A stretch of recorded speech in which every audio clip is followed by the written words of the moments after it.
Salutare tuturor, eu sunt Timi și bine venim la o nouă serie de Terraria. După cum v-am zis, într-un... Stai puțin că mi-am făcut aici. Lasă așa. Am zis în primul meu video ăla că postez, poate postez și cu Terraria sau așa. Și îmi pare rău că n-am mai postat de mult, dar pentru că n-am avut calculator.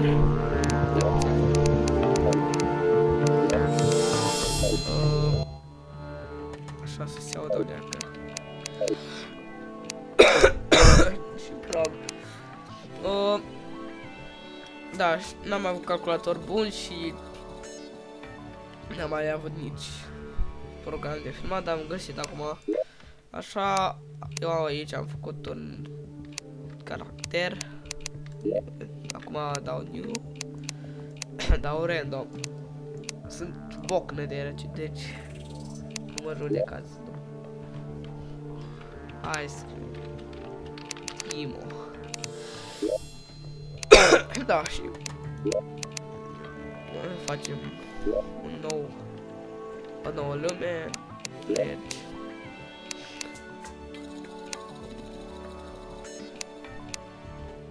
da, e așa. Lumea. Nu. Scăcea Hollywood.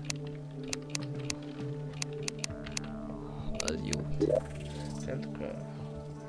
Și acum trebuie să stăm o grămadă ca să se...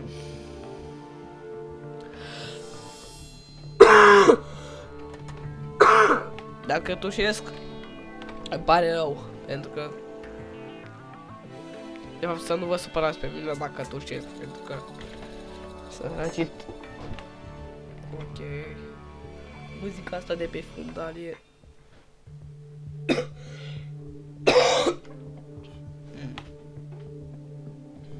Adding more grass.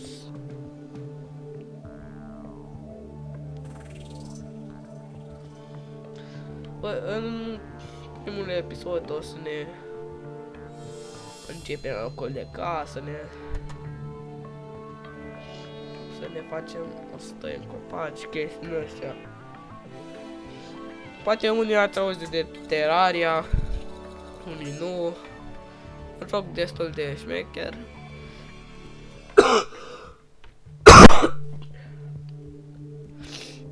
Este 2D dacă nu știați.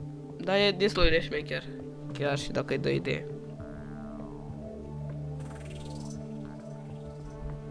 Și să vă explic în Terraria ce monștri sunt. După cum vedeți acum este mov aici. Deci sunt zombie. Spre deosebire de Minecraft adaugă mai multe chestii, o grămadă multe sau și încărcat. Adaugă arme. Parcă nu știu. Uitați să vă arăt cum explic. Aici dăm tab ca să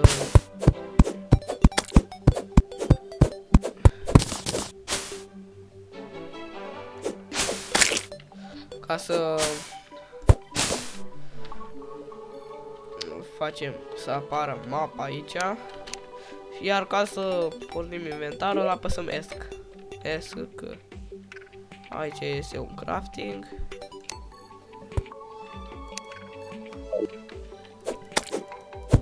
Deci slime sunt foarte enervanți. Nu înțeleg de ce mă fac femeie. Bine, o să luăm așa. Uite la aruncă cu arcul. Asta e un NPC. Fuck you.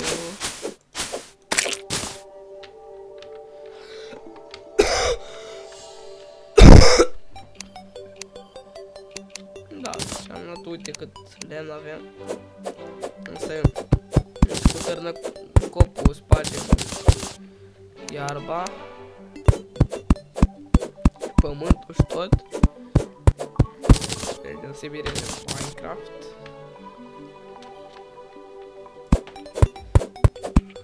Ce are ăla în cap? Are păsări în cap.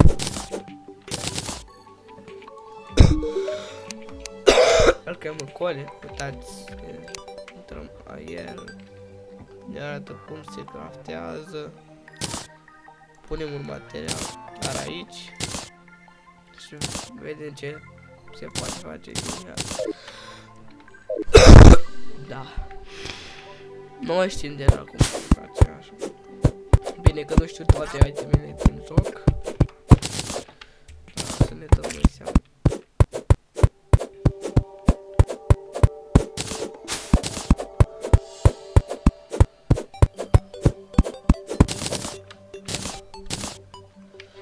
Și am uitat să vă zic un lucru foarte important. Dacă vă place această serie, să nu uitați să dați butonul de like, pentru că oricine care pune un videoclip pe YouTube spune asta.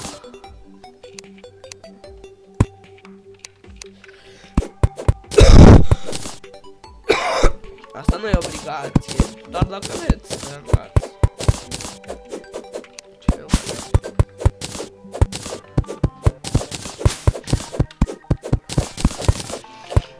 Și nu doare dacă apăsați, nu costă bani, like-ul.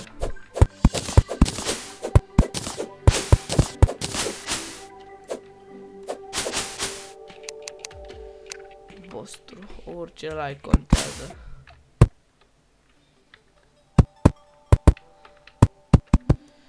Și dacă vreți să facem cel mai șmechere construcții, o puteți face. Aici se stachează o grămadă de scuzați-mă pentru asta, o grămadă de chestii.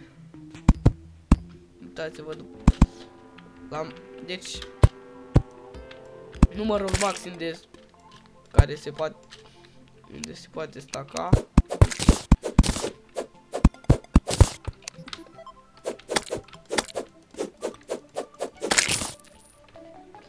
Și în jocul ăsta sunt bani care puteți face trade-uri cu NPC. Habar n-am cum să zic. Acum începem să ne facem căsuța, pentru că noaptea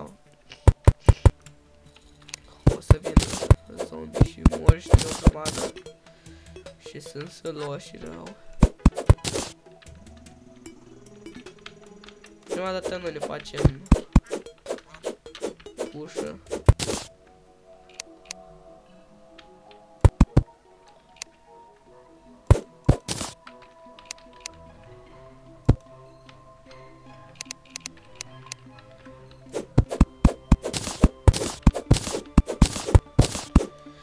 Și să știți că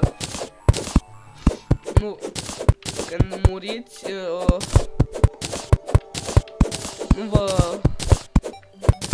vă ia nimic din inventar, adică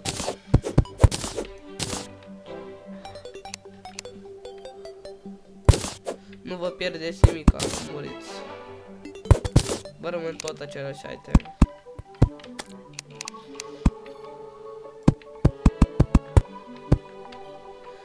Iar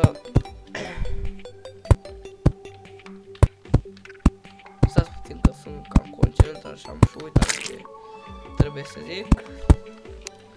Sunt concentrat aici să facem casa asta frumoasă.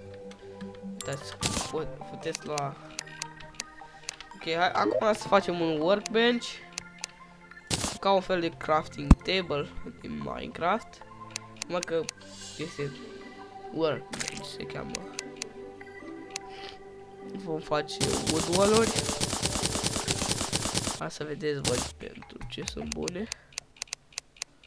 Băi, eu vreau să mă duc. Uite așa, să fac un hammer. Uitați, cu hammerul puteți sparge chestiile astea.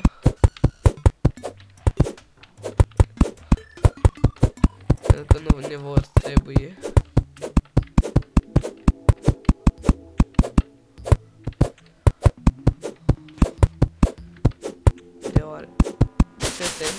Astea sunt dirt wall-uri.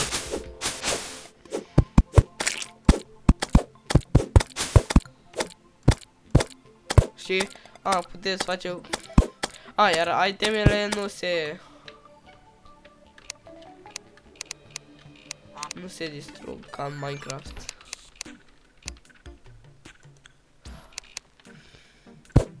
Puteți să le faceți cum vreți voi chestia astea. Adică uneltele nu se vor.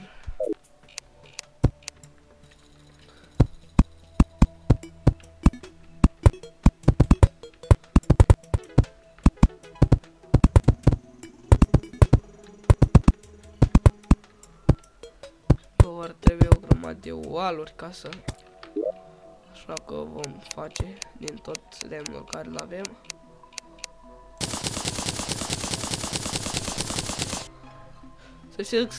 Să știți că există și Terraria multiplayer. Sunt servere ca la Minecraft, dar... Și pe unele servere, deci la unele servere îți dau free items.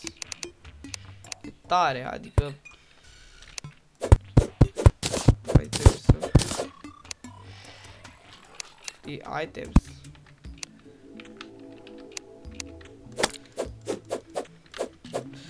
Poți să-ți iei orice item dar eu am vrut să... fuck you. Să încep de la 0.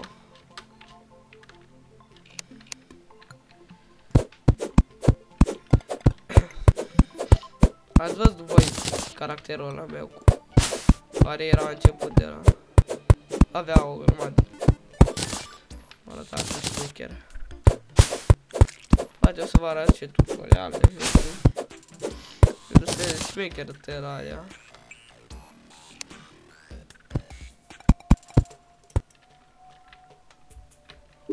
Și sunt torțe. Și puteți construi în timp ce stați așa în inventar.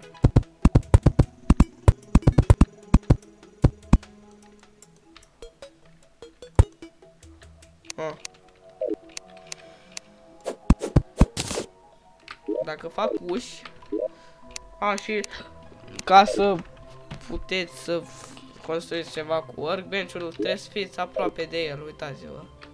Vedeți? La are arc. Și mie nu. Așa am fost 2 uși. Fishing pod. Cred că o să-mi fac și un arc. Dar săgeți, mai vedem. Ce le aruncă ălea.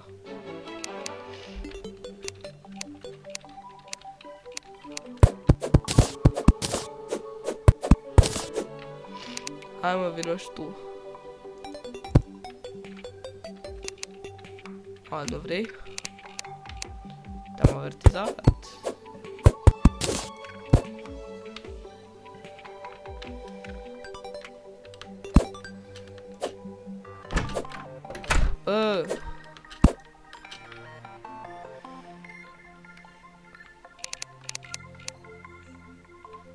Ăștia NPC-urile astea sunt cam enervanți.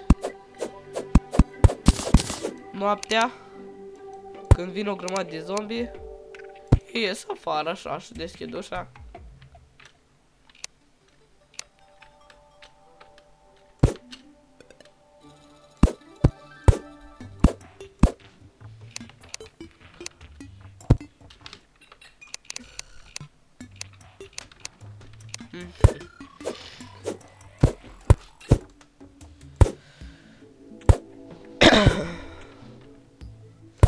Am făcut o casă fix la spawn ca să mă spawneze aici, că mă spawnez numai la spawn. De fapt numai unde am venit prima oară. Gata, și început. Când se aude, ia uite-l pe ăsta. Când se aude muzica asta, vin monștrii. Gata, mă, te-ai panicat. Stăm pe întuneric.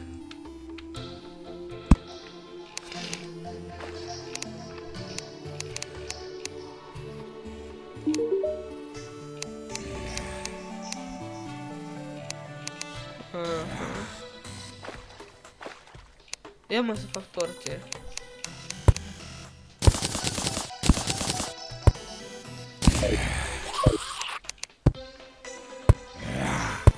Oricum nu se poate intra pentru că și acolo zice așa apare.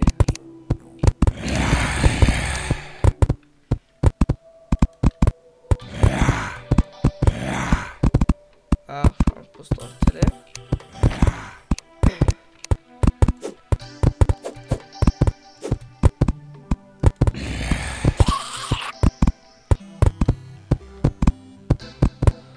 Mamă, ce se aude când bate ăștia. Ca la Minecraft. O să mai pun eu ceva pe aici. Nu mai am lemn și nu mai am ce face cu el.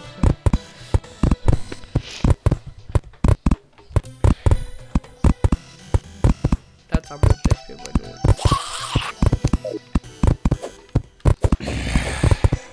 Și noaptea n-ai ce face. Cred că să eu mă pe așa.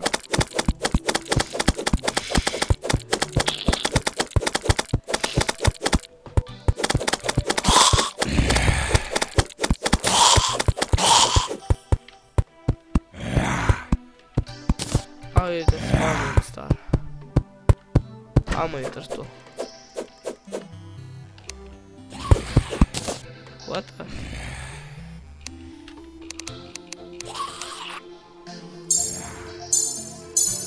De ce spune chiar?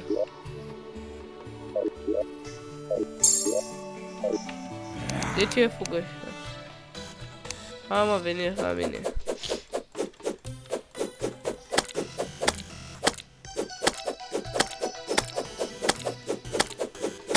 Uite așa.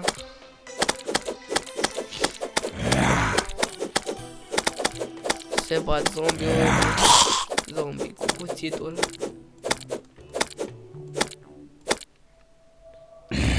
Sword? Dai, nu pleca, de ce ai plecat?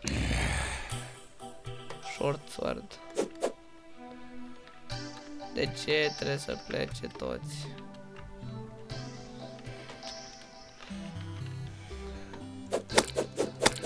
Oh, așa.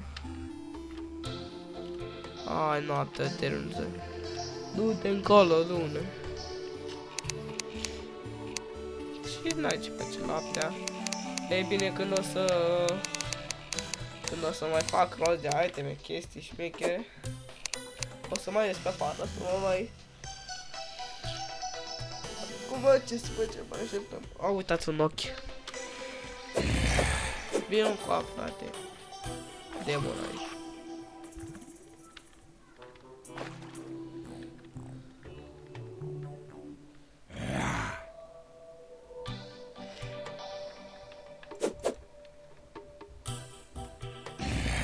Am sfârșit. Așa pe telefonat.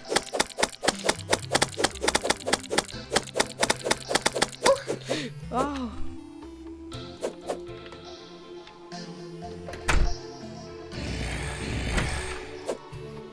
Intră, frate, aici.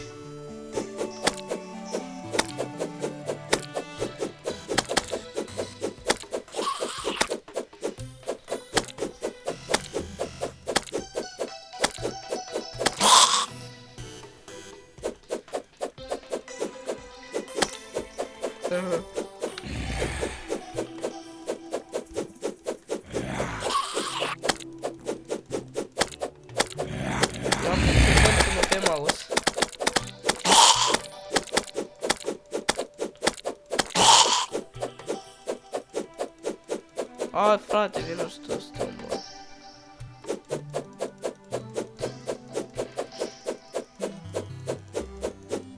Ce loser e ăsta.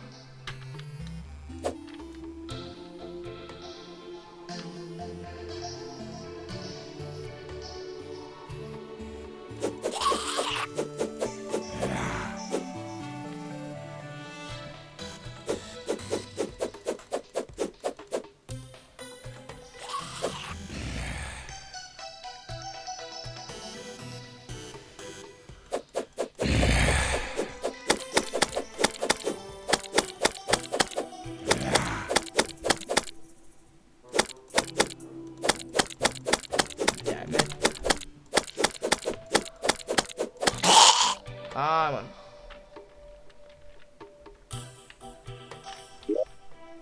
Cupărul.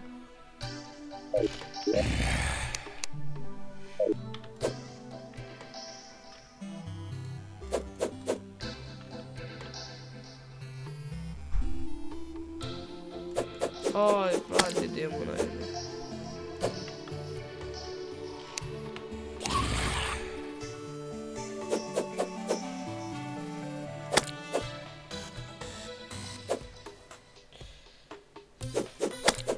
Un zombie de slime.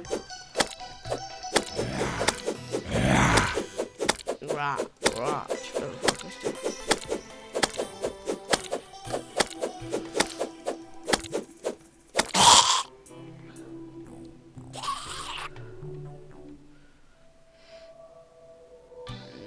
Da. Cred că aici închei și eu episodul de azi. Acum a fost așa un episod mai scurtuț pentru că nu prea am avut ce v-am zis, noaptea este foarte plictisitoare. Dacă ai casă. Și da. Salut!